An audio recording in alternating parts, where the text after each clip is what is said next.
part of spiritual development is to recognize the satanic tendencies that characterize you and to fully wrestle with them and to integrate them. That's the thing. It's not so much to cast them away, it's to transmute them.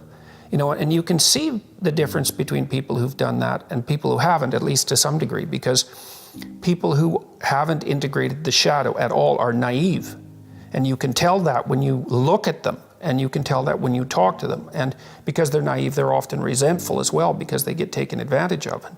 And someone who's integrated that more, they're dangerous in the martial arts sort of way, which is they're dangerous, but they don't have to use it because their presence radiates implicit potential for havoc, and that's really necessary. It's one of the things that gives people self-respect. If you're harmless, you're not virtuous. You're just harmless. You're like a rabbit. A rabbit isn't virtuous. It just can't do anything except get eaten. It's not virtuous.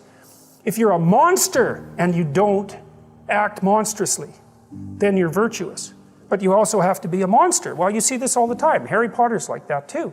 It's like he's flawed, he's hurt, he's got evil in him. He can talk to snakes, man. He breaks rules all the time. All the time. He's not obedient at all. But, you know, he has a good reason for breaking the rules. And if he couldn't break the rules, him and his little clique of rule-breaking, you know, troublemakers, if they didn't break the rules, they wouldn't attain the highest goal. So it's very peculiar, but it's a very, very, very, very common mythological notion. You know, the hero has to be a monster, but a controlled monster. Batman is like that, you know? I mean, it's everywhere. It's the story you always hear.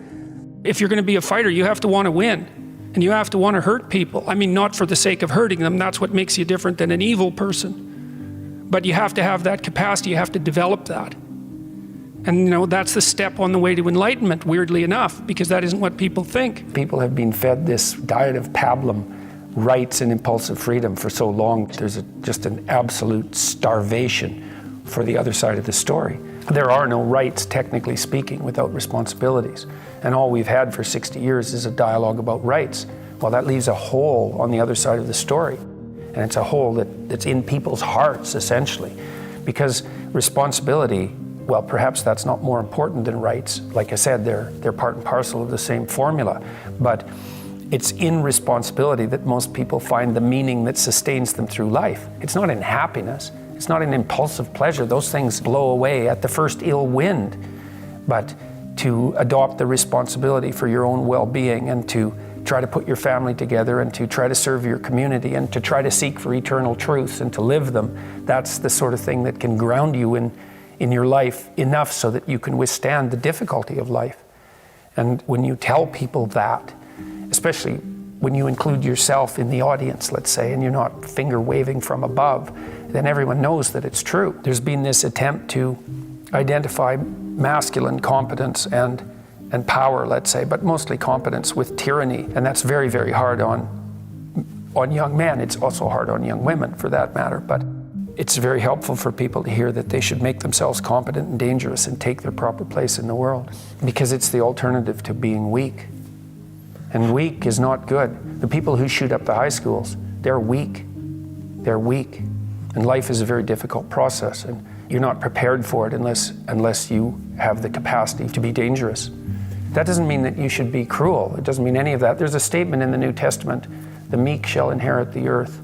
But the meek isn't well translated. It means something more like, those who have swords and know how to use them but keep them sheathed will inherit the world. That's a way better way of thinking about it. You have to be powerful and formidable and then peaceful, in that order, right? And that's not the same as being naive and weak and harmless, which is what young men are being encouraged to be. It's like, that's a very bad idea. It's a very bad idea, because naive, weak, and harmless means that you can't withstand the tragedies of life. You can't bear any responsibility. You'll end up bitter. And when you get bitter, then you get dangerous. You don't treat adult men as if they're infants. But the young men really need to hear this more, I think, is that you should be a monster. You know, because everyone says, well, you should be harmless. virtuous. You shouldn't do anyone any harm. You should sheath your competitive instinct. You shouldn't try to win. You know, you don't want to be too aggressive. You don't want to be too assertive. You want to take a back seat and all of that. It's like, no. Wrong. You should be a monster, an absolute monster, and then you should learn how to control it.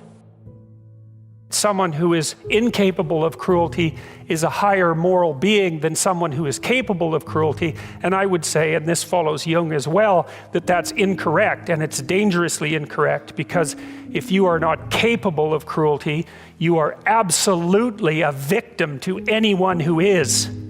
And so part of the reason that people go watch anti-heroes and villains is because there's a part of them crying out for the incorporation of the monster within them, which is what gives them strength of character and self-respect, because it's impossible to respect yourself until you grow teeth.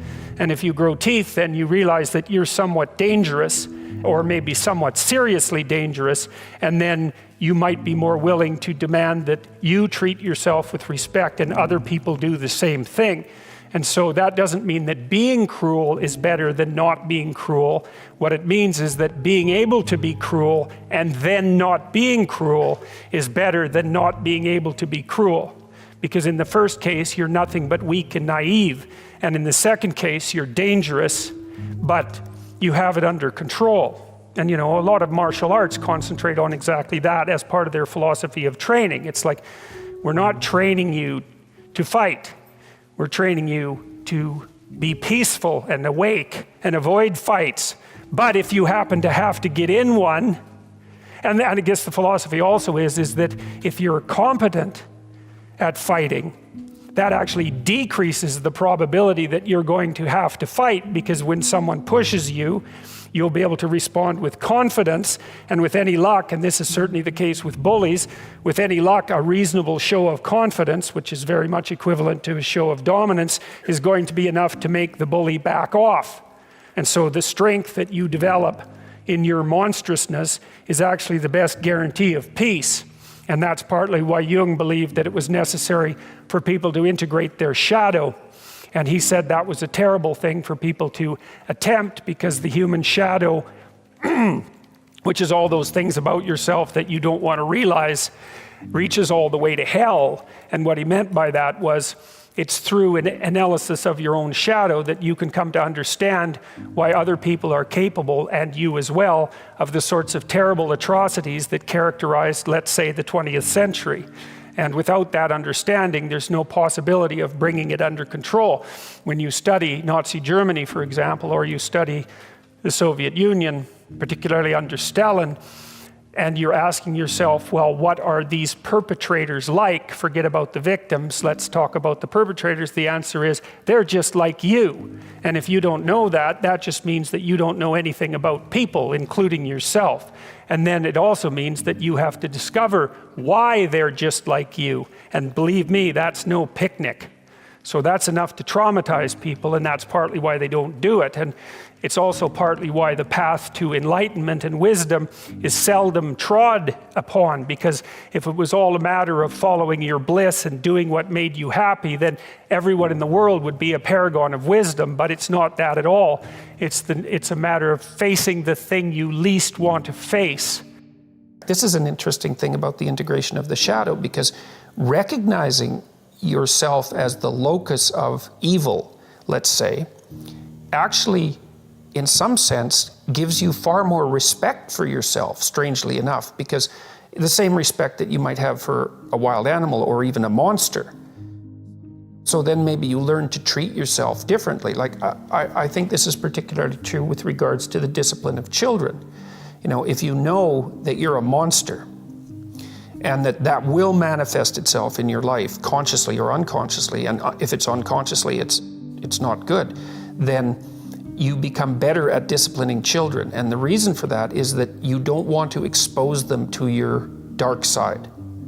And so if they behave and don't provoke you, which means they'll also behave for other people, then the monstrous part can stay in abeyance, and then that's great. But if you don't understand yourself as capable of wreaking havoc, and that can be the kind of havoc that unfolds over decades, right? Because if you're going to abuse a child, It's the primitive form of abuse is the physical abuse. The sophisticated form of abuse is the continual undermining of the child's courage across perhaps their entire life. And there's a terribly monstrous element to that. And if you're not respected properly by the child, say, you will absolutely take revenge on them. And, in some sense, that's the whole Freudian psychoanalytic story. It's not all of it, but you either have that or it has you. Those are the options. And you don't become safe by being castrated.